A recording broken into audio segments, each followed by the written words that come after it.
Hi everyone, welcome to Puddinwood Avenue. My name is Bindi. So today I'm going to show you a really quick, simple gift idea. It's a project that my grade 4, 5s and 6s are doing with me at school, and it's just a little set of coasters. So I'm going to make this a set of 6, and I've made 3 that I've got here. This is all the same skein of yarn, so it's a variegated, colour changing yarn. I've got another one I've done here. This one's on the blocking board. So I haven't sewn my ends in yet. I'm a little naughty. I'll do that in the end. But if you've never seen a blocking board, it's a piece of foam that you can use with little wooden pegs like this. You can use pins. You can use whatever it is that you've got that will help you shape your finished products. So what you need to do is, once you've finished, you need to spray it lightly with water and pin it onto whatever shape that you want. If it's a star, put it on a big flat piece. I've got some of those foam pieces from Bunnings that you can get in a 4-pack that I put my bigger pieces on, and as the water dries, spray them. Don't soak them, but spray it, and it will help it to keep its shape, so that all of my squares, when I block them, because you can see that they are the same size, but they will all be very, very uniform, and they'll be very, very square, and that just gives it a nice professional finish. So the kids are doing this with me at school. All it is half double crochets and double crochets. We've got 19 stitches to start with, but 18 stitches per row.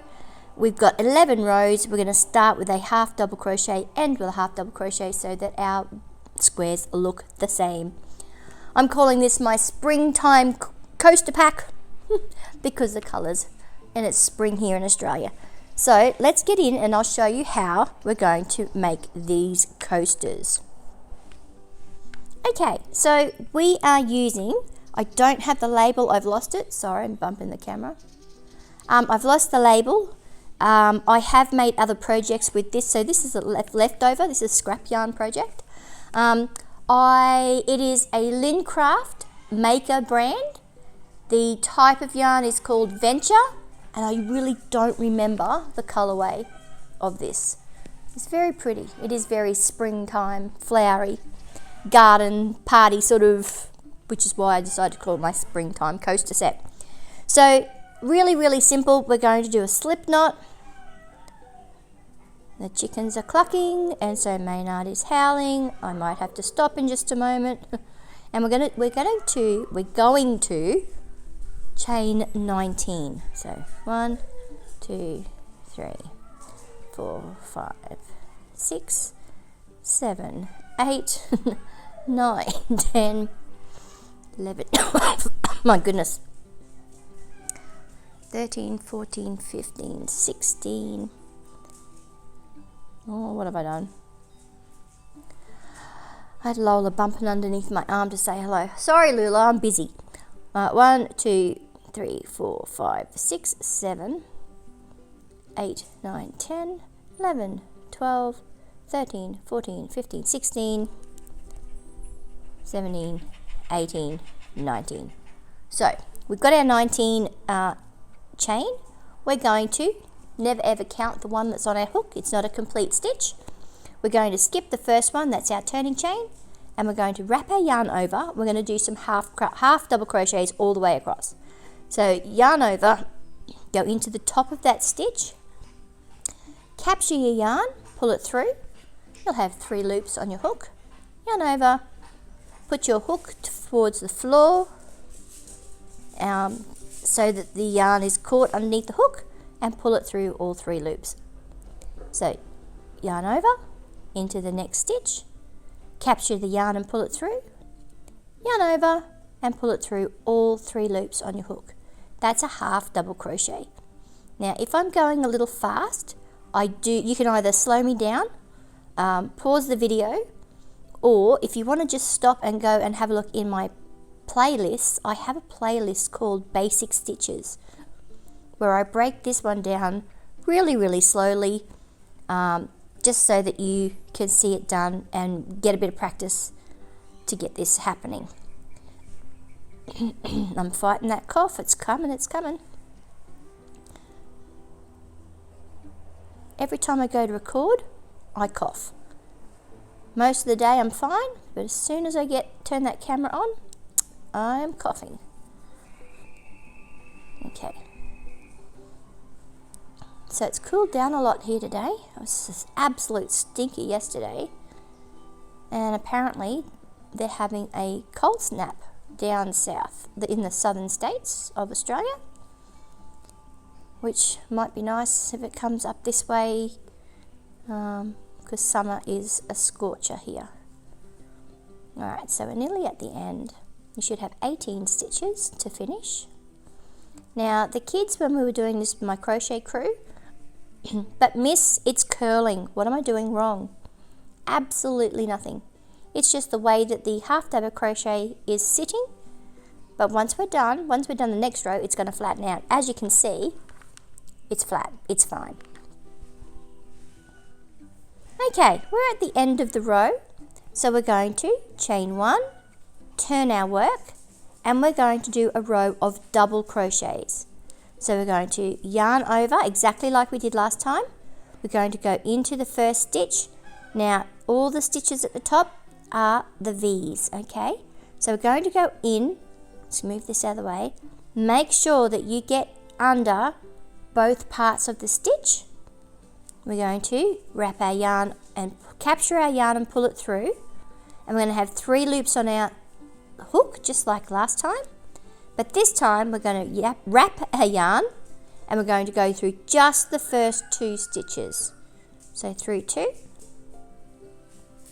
wrap our yarn again and pull it through the second 2. That's a double crochet. So we're going to do it again, yarn over. We're going to go into the stitch under both parts of the V, capture our yarn and pull it through, yarn over, pull it through the first 2, yarn over, pull it through the second 2. So yarn over, into the stitch, and we're just going to do this the whole way along. Again, if I go too fast, you can slow me down, you can pause the video, or go and have a look in my basics playlist, and there's a video there specifically on just how to do double crochets. So the kids, when we did this yesterday, so we started it yesterday with Crochet Crew, they were so amazed that they could do it. Oh, here comes a color change. Like, oh my gosh, I'm getting it. And it's so lovely to see that as a teacher anyway, but to see and have the kids feel that success, the achievement that they can actually do something. Got a young lad who has joined us just in the last 2 weeks or so, and he's not very confident, but I could tell you what, yesterday, oh my goodness, he was making great headway. He was doing a great job. Okay, so we're almost at the end, so just double crochet all the way across.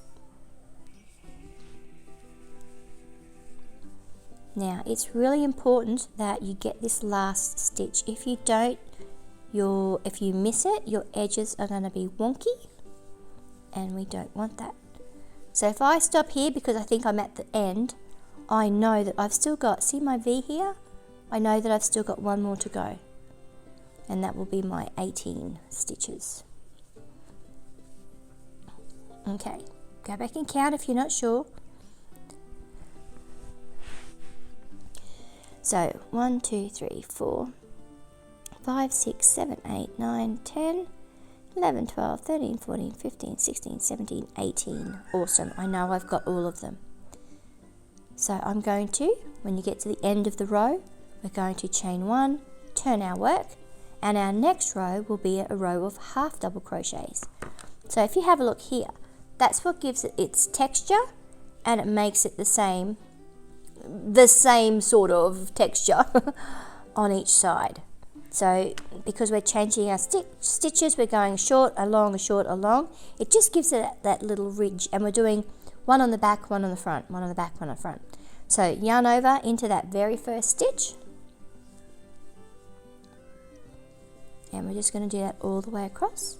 So yarn over into the stitch, capture your yarn, pull it through 3 loops on your hook, yarn over and pull through all 3.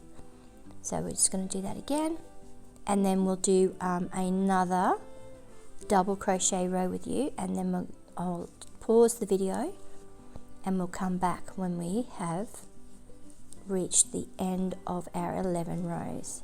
The other good thing is too, this makes it really easy to count your rows because it's a short row, a long row, a short row, a long row, and your edges are really straight. Nothing worse than wonky edges. Straight sides means you don't have to do a border, which is good in my case because I think I might be playing yarn chicken to get number 6 done. Yarn chicken is where you are racing to see who is going to run out first. The other night, last night, I finished a blanket and I lost. I had to pull out nearly all of a whole row. Alright, so we're at the end. We're going to chain 1, turn our work, and we're going to repeat the double crochet row. So yarn over into the first one, pull a yarn through, 3 loops on our hook, yarn over, pull through 2, yarn over, pull through 2. And we're just going to do this all the way across. And then I'll show you where we're going from here. This is such an easy, let's sit and watch a movie, watch a TV show. You'll have one of these done in no time at all. Especially, like I said, once you get the rhythm. I love the rhythm of double crochet. Double crochet is my favorite stitch. I love the rhythm of it. And probably too because you don't have to totally look the whole way once you sort of get into it. I love anything with the granny clusters, so the 3 double crochet together. It's just so easy to do. Mindfulness, right? Crochet, I love it. Okay, so almost at the end of row number 4. Need a little bit more yarn out of my yarn bowl, please. Keep my tension going.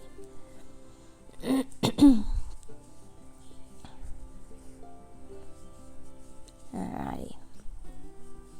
And our last stitch, remember it's on the side, don't forget it. Okay, so that is row number 4. So row number 1 is our half double, double, half double, double. And we're going to do that until we get to 11 rows. So every odd number row is a half double, every even number row is a double crochet. So I'm going to meet you up the top when we get to 10, which will be a double crochet row, and then I'll show you how to finish it off, and we'll pop this one onto the blocking mat as well. So I'll see you back here in just a minute.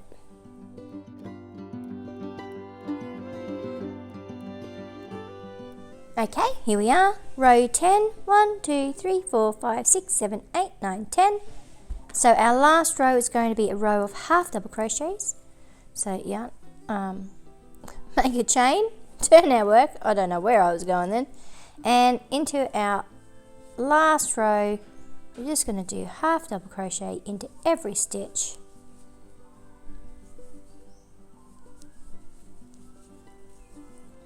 And we'll tie into, we'll sew in the ends, and I'll pop it onto, I think I'm going to be playing yarn chicken with the rest of this yarn to make number 6. I think I might just make it. Hefting a bit of yarn there, seeing what's going on. Alright. Not that I'm worried at all. I've already printed the label to package these up, but you know, whatever. So fingers crossed that I don't run out, because otherwise I'm going to have to make a new label.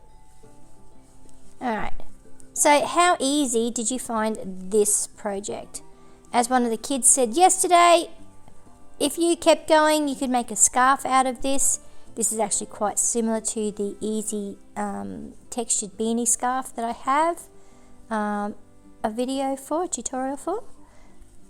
but you could make anything. You could make a blanket out of this. You could make anything out of this stitch. It's so easy. Okay, so there we go. Here's our last stitch. It's a bit, diamond shape, but that's okay. That's what our blocking is for. So I'm going to chain 1, pull our yarn through, and of course, do I have scissors here? No, I don't. Give me a minute. You didn't even notice I was gone, did you? Alright, so we're going to do our chain, pull our loop through, a little bit of a tail, give it a snip, and we're going to pull it all the way through and just give it a nice tug. Not too tight, otherwise it will go out of whack. There you have a lovely square to go along with the set. So how we're going to tie these ends in, because we've got to do the other end as well. You know that you've got an odd number of rows because there's where we started, that's where we finished. So row 1, row 11.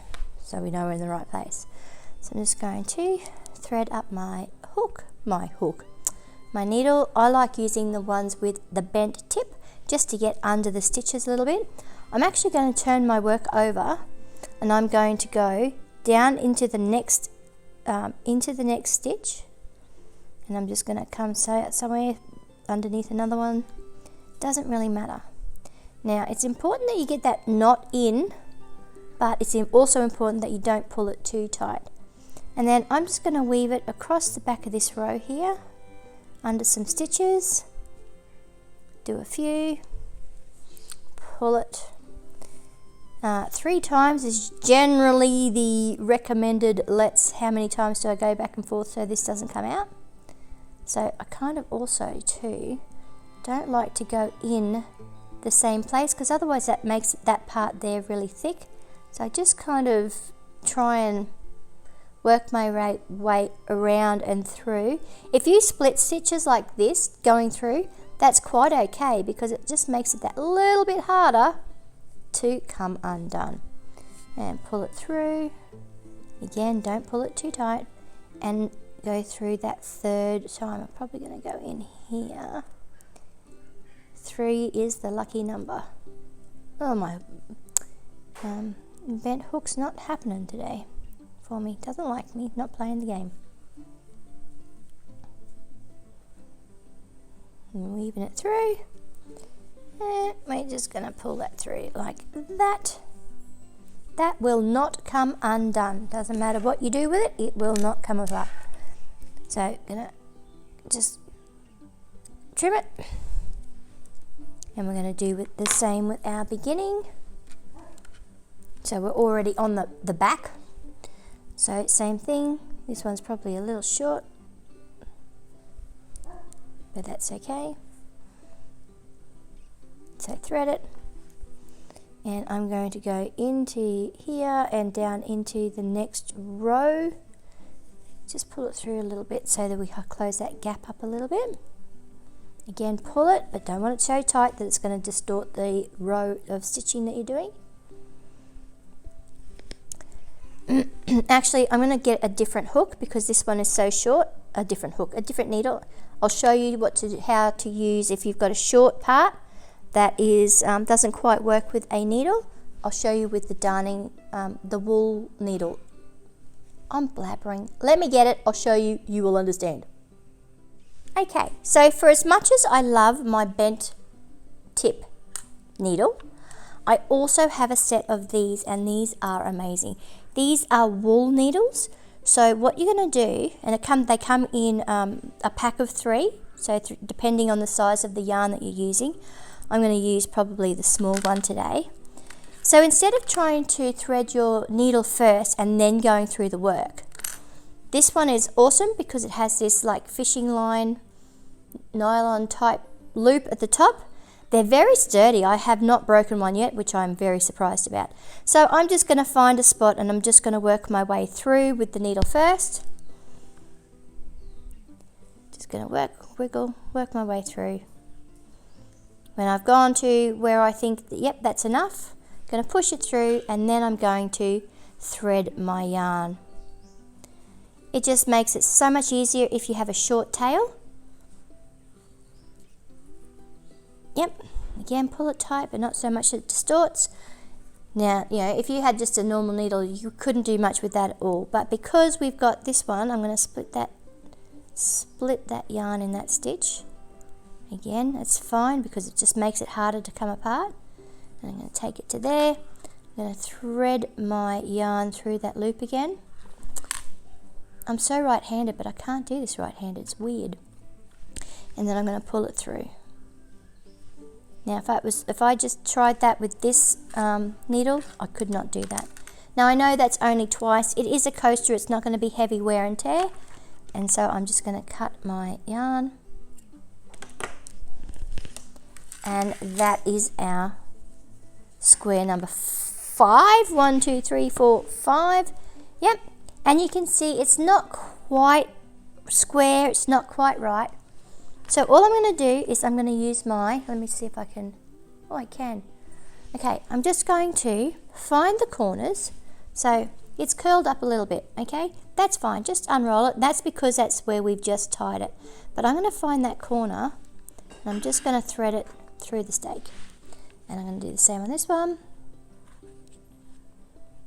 Find the corner. Now, these particular stakes are flat. I like them when they are pointed like skewers, but that's okay, these will work. So same thing with this one, find the corner, poke it through, find the corner, poke it through. Make sure you're going into the hole between the stitches. Don't actually try and poke it through a stitch because that will again distort.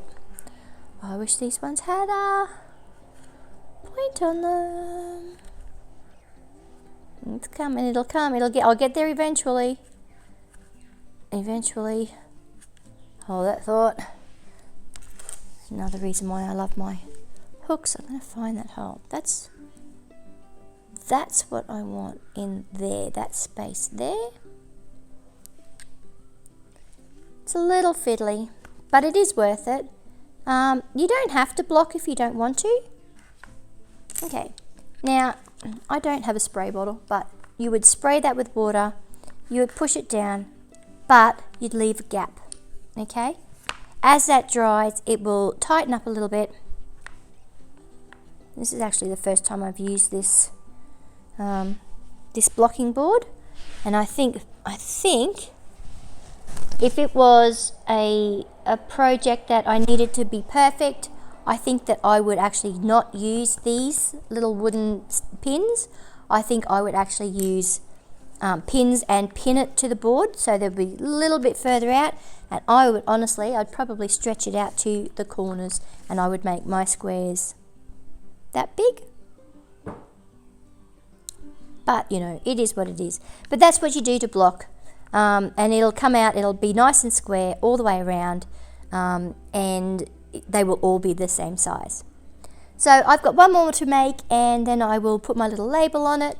I hope you've enjoyed this project. Like I said, simple little gift for somebody. Make a set of 6, just have one for your own for your desk. But thanks for joining me and I'll talk to you next time. Bye.